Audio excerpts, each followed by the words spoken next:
इस्लाम को शाहरुख खान से, दीपिका पादुकोण से मत देखो। लेकिन अभी एक खान साहब है, कोई वो बनाया कोई गाना, वो जोड़ दिया इस्लाम से। ये देखिए वहां पर तो जाफरानी रंग का कपड़ा पहना दिया, हमारे हिंदू भाई को तकलीफ देने के लिए हरे रंग का कपड़ा क्यों नहीं पहनाया। ये देखिए रिपुटेशन। क्या इस्लाम का कौन सा कलर है?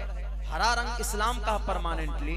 गलत बात, हरा रंग नहीं है, बल्कि सफेद कलर पसंदीदा है, महबूब है। अल्लाह के नबी सफेद कलर को पसंद करते थे, लेकिन कभी कभी सब्ज रंग के पगड़ी भी बांधते थे। वो सब्ज गुंबद जो है हरा रंग का, मदीनतुल मुनव्वरा का, उसी को वो लोग समझते हैं कि इस्लाम का पर्टिकुलर कलर कोई है तो वह हरा रंग है। जिस वक्त अल्लाह के नबी अलैहिस्सलातु वस्सलाम मदीना से मक्का आ रहे थे, मक्कतुल मुकर्रमा को फतह करने, 10,000 का लश्कर था। उस वक्त जब आपके सहाबा के हाथ में जो झंडा था, उस जमाने में हर बादशाह के फौज का एक न एक सिंबल होता था, एक न एक फ्लैग होता था, हर बादशाह का जमाने से ये चला आ रहा था। उस वक्त अल्लाह के नबी का भी फ्लैग जो था, झंडा जो था, जो इस्लाम का झंडा माना जाता, उस वक्त इस्लाम का झंडा कौन सा था? भारत के अंदर हमारे मुल्क का, हमारे इस देश का जो झंडा है वो तिरंगा है। तिरंगा में एक रेड कलर है और एक हरा रंग है, और नीचे व्हाइट, ये बीच में व्हाइट, नीचे हरा, 3 जो कलर दिया गया है, 3 बड़ी कम्युनिटी की तरफ इशारा है। हमारे इस मुल्क का झंडा कौन सा? तिरंगा। लेकिन हमारा जो हर मजहब का अलग अलग होता है, जाफरानी रंग है, गेरवा रंग है। हिंदू भाइयों को उनका मजहबी वो झंडा समझते हैं। मुसलमानों का मजहबी झंडा कौन सा है? मुसलमानों का मजहबी झंडा बहुत सारे हमारे मुसलमानों को मालूम नहीं है। बस सिर्फ ये समझते हैं वो हरा रंग का झंडा मुसलमानों का है। हरा रंग का झंडा मुसलमानों का नहीं है। अल्लाह के नबी अलैहिस्सलाम जब मदीना से मक्का चले थे तो उस वक्त जब हाथ में झंडा था, जो अलम था, आप अलैहिस्सलातु वस्सलाम के हाथ में इस्लाम की जो निशानी थी, 2 कलर से मिक्स करके उस वक्त वो झंडा बनाया गया था। पहला कलर ब्लैक था और दूसरा कलर व्हाइट था। आज वो झंडा जमीयत उलमा हिंद का जो झंडा है, वही झंडा मक्कतुल मुकर्रमा के फतह के वक्त में अल्लाह के नबी अलैहिस्सलातु वस्सलाम के सहाबा के हाथ में था। इसीलिए खुदा के वास्ते इस्लाम को बदनाम मत करो, इस्लाम को शाहरुख खान से, दीपिका पादुकोण से मत देखो, इस्लाम को आफताब से मत देखो, इस्लाम को आफताब और शरद के कान से मत देखो।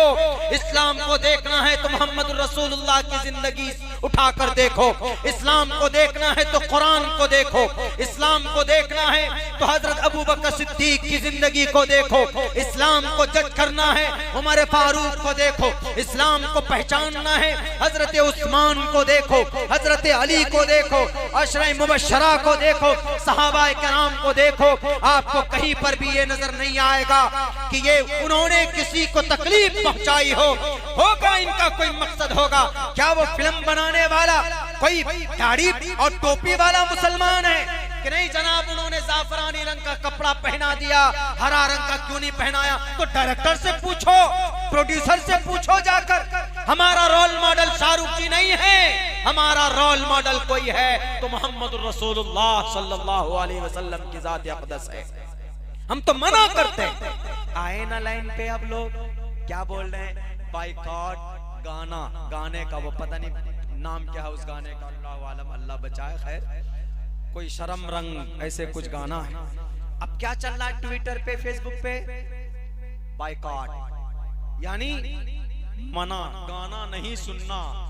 अरे अभी ये कह रहे, अल्लाह के नबी ने तो 1450 साल पहले कह दिया कि गाना सुनना हराम है। अब आहिस्ते आहिस्ते आ रहे हैं लाइन पे, सब आहिस्ते आहिस्ते आएंगे। पहले हाथ धोने को गलत बोलते थे, अब कोरोना मोहतरम आए तो हाथ भी 10-10 मरतबा धोने लग गए। अब 10-10 मरतबा जनाबो सैनिटाइज भी लगाने लग गए। अब पर्दे के ऊपर नहीं, नकाब पहनकर कैसे हमारी बच्चियां रहेंगी 6-6 घंटे तक? तो अल्लाह ने कहा अच्छा 6 घंटे तो दूर की बात बेटे, अगर तुम 12 घंटा ऑफिस में रहोगे तो वेयर योर मास्क, 12 घंटा मास्क पहन कर रहो। नहीं, मास्क नहीं तो एंट्री नहीं, लिखा होता है ना कहीं कहीं। ये इस बात की अहमियत के लिए है कि आपके पेट में दर्द हो रहा था कि भाई बेटियां मास्क लगाकर कैसे रहेंगी, नकाब में 12 घंटे मार्केट जाना है, कहीं जाना है तो कैसे रहेंगी। तो ये कोरोना ने आकर के 3 बड़ी गलतफहमी को दूर कर दिया।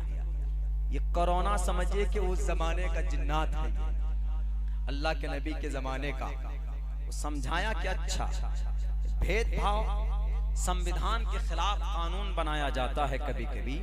कौन सा कानून? सिटीजन अमेंडमेंट एक्ट, CAA, जिस पर बहुत प्रोटेस्ट हुआ था। ये संविधान के खिलाफ था ये कानून। कौन सा संविधान का आर्टिकल नंबर कौन सा था? वो आर्टिकल नंबर था 15, prohibition of discrimination on grounds of religion, caste, sex, place of birth. इसके खिलाफ था। इसमें साफ लिखा है कि किसी को धर्म के आधार पर, जात के आधार पर, बिरादरी के आधार पर, इलाके के आधार पर किसी के साथ भेदभाव नहीं कर सकते। तो इस कानून में सिर्फ धर्म के आधार पर भेदभाव किया गया, यानी अलग अलग रहो। कौन? टोपी दाढ़ी वाले अलग रहो, बाकी सब के सब ब्रह्मा सूत्र पढ़ने वाले, हनुमान चालीसा पढ़ने वाले, गायत्री मंत्र पढ़ने वाले, ये सब के सब अलग रहेंगे। सिर्फ जो मुस्लिम है कलमा पढ़ने वाले वो अलग रहो। इस कानून में ऐसा प्रावधान लाया गया। एक्सप्लेन करने का टाइम नहीं है, लेकिन बस इसमें क्या कहा गया कि अलग अलग रहो। तो कोरोना ने देखा कि बड़ा जुल्म हो रहा है। अल्लाह के नबी तो सबको गले से लगाते थे कि नहीं लगाते? कोई यहूदी हो या कोई क्रिश्चियन हो, कोई जैन हो, कोई बौद्ध हो, कोई भी हो, जो भी आया मुसाफिर, आप उनके साथ अच्छा व्यवहार करते थे। आपने अपने जानी दुश्मन को गले से लगाया कि नहीं लगाया? अल्लाह के नबी के चचा सैयदुश शुहदा अल हमजा, कयामत तक लोग शहीद होंगे लेकिन हजरत हमजा के मकाम को नहीं पहुंच सकते। इतना बड़ा मकाम उनका, बल्कि तमाम शुहदा के सरदार। कत्ल करने वाले, शहीद करने वाला कौन? वैशी। हमारे और आपके सामने आपके चचा का कातिल आ जाएंगे तो आप क्या करेंगे? आप फौरन वो जिससे वो गन्ना छोलते ही ना, उसको उठाएंगे, जाकर उसका सर कुचलने की कोशिश करेंगे, बदला लेने की कोशिश करेंगे। आप बर्दाश्त नहीं कर पाएंगे। क्यों? कि मेरे चचा को इसने मारा था, मैं नहीं रुक सकता, मैं इसको भी दफन करूंगा। दुनिया में उमूमन ऐसा होता है, अगरचे भारत के संविधान में इसकी परमिशन नहीं है, लेकिन ऐसा होता है। अल्लाह के नबी के चचा, बल्कि आपके ख्वाजा अबू तालिब के चले जाने के बाद अगर कोई सरपरस्त थे, कोई आपके पीछे खड़े थे, तो हजरत हमजा रजी अल्लाह ताला अन्हु थे। क्योंकि आप अलैहिस्सलाम को एक मौके पर हजरत हमजा ने कहा था कि मोहम्मद, अगर तुमको तुम्हारे बाप की याद आए, वालिदे मोहतरम की याद आए, तो मेरी शक्ल देखना तुम। कहा क्यों? कहा कि मेरी शक्ल तुम्हारे अब्बा की शक्ल एक जैसी थी, कभी भी मैं तुमको नहीं छोड़ सकता। लेकिन ए मोहम्मद इब्ने अब्दुल्लाह, सुन लो, जहां तेरा पसीना बहेगा वहां हमजा अपना खून बहा देगा, लेकिन तुझे कांटा, तुझे कहीं पर जर्रा बराबर तकलीफ पहुंचने नहीं देगा। ये हमजा। उन्होंने कहा कि ठीक है। अल्लाह के नबी को सपोर्ट था। एक गार्जियन को दर्दनाक अंदाज में सीने को फाड़कर, अतरियों को निकालकर चबाया जाता, गले का हार बनाया जाता है और नीचे पीछे से नेजा मारकर हलाक करने वाले शख्स का नाम वैशी। लेकिन एक मौके पर अल्लाह के नबी के दरबार में पहुंचते और आकर के कहते, मैं ईमान लाना चाहता हूँ। बहरे कैफ एक प्रोसेस में आकर वो ईमान ले आते, कलिमा पढ़ लेते। दुनिया वालों, है कोई अगर इराक में टेररिस्ट को ढूंढना हो तो अमेरिका इराक को तबाह कर देता है, अपने दुश्मन को माफ नहीं कर पाता।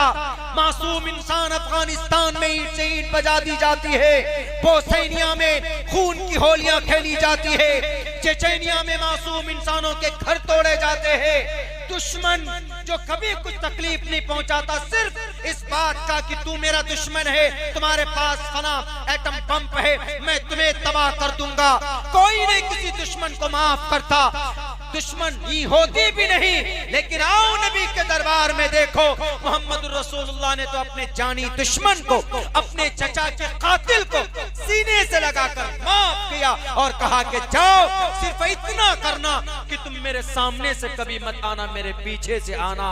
अगर कोई अपने चचा के कातिल को माफ करता है तो उसका नाम मोहम्मद रसूलुल्लाह सल्लल्लाहु अलैहि वसल्लम।